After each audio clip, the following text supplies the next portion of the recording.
Hello ഒരുപാട് ഇന്ന് ഞങ്ങളുള്ളത് കോഴിക്കോട് രാമനാട്ടുകരയാണ്. 3 വർഷം മുന്നേ ചെയ്തൊരു ഹൈബ്രിഡ് ഇൻസ്റ്റലേഷൻ്റെ സർവീസിൻ്റെ ഭാഗമായിട്ടാണ് വന്നിരിക്കുന്നത്. അപ്പോൾ വന്നപാടെ നമ്മൾ സ്ഥിരം ചെയ്യുന്ന പോലെ തന്നെ DBയിലെ പാരാമീറ്റേഴ്സ് എല്ലാം ചെക്ക് ചെയ്യുവാണ്, പ്രോപ്പറായിട്ട് വർക്ക് ചെയ്യുന്നുണ്ടോ എന്നുള്ളത്. ഇപ്പോൾ നമ്മൾ ഇതിയും മാത്രമാണ് ഫോക്കസ് ചെയ്യുന്നത്. പക്ഷേ ആ സമയത്ത് lead acid ബാറ്ററിയിലാണ് നമ്മൾ ആ സിസ്റ്റം ചെയ്തത്.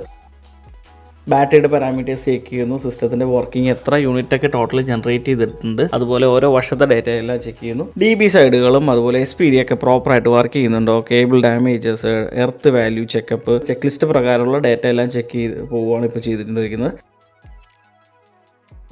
ഇപ്പോൾ പാനൽ സൈഡിലേക്കാണ് പോകുന്നത്. പാനൽ സൈഡ് അത്യാവശ്യം സ്റ്റാൻഡിൻ്റെ സൈഡൊക്കെ ചെറിയൊരു കൊറോഷൻ കാണുന്നുണ്ട്. അപ്പോൾ അതിനുള്ള നടപടികളൊക്കെ നമ്മളിപ്പോൾ സ്വീകരിച്ചിട്ടുണ്ട്. കൂടാതെ പാനൽസിലേക്കുള്ള ഷെയ്ഡ് എക്സിസ്റ്റിംഗ് തൊട്ട് സൈഡിലുള്ള ഒരു മരം നമ്മൾ ചെയ്തതിനേക്കാളും കൂടുതലായിട്ട് ഇപ്പോൾ വളർന്നിട്ടുണ്ട്. അപ്പോൾ അതൊരു ഷെയ്ഡ് ഒബ്ജക്റ്റ് പാനലിലേക്ക് വീഴുന്നത് ഇപ്പോൾ കസ്റ്റമറെ നമ്മൾ ഇൻഫോം ചെയ്തിട്ടുണ്ട്. അതിൻ്റെ കാര്യങ്ങളെല്ലാം പ്രൊസീഡ് ചെയ്യുന്നതാണ്. കൂടാതെ ബാറ്ററി സൈഡ് ഇപ്പോൾ ക്ലീൻ ചെയ്യുവാണ്. ബാറ്ററിയിൽ വന്നിരിക്കുന്ന പൊടി കാര്യങ്ങളൊക്കെ ആദ്യത്തെ ഒരു ഉത്സാഹം മാത്രമേ ഉണ്ടാവുള്ളൂ, പിന്നെ അത് കഴിഞ്ഞിട്ട് അങ്ങോട്ട് ആരും തിരിഞ്ഞു നോക്കാറില്ല. അപ്പോൾ അതൊക്കെ നമ്മളുടെ സിസ്റ്റം നമ്മുടെ ഉത്തരവാദിത്തമാണ്. അപ്പോൾ അത് പ്രോപ്പറായിട്ട് ക്ലീൻ ചെയ്ത് സിസ്റ്റത്തിൻ്റെ കണക്ടിവിറ്റിയൊക്കെ ചാലുവാക്കി എല്ലാ പോയിന്റുകളും റീടൈറ്റ് ചെയ്തിരിക്കുകയാണ് ചെയ്തിരിക്കുന്നത്.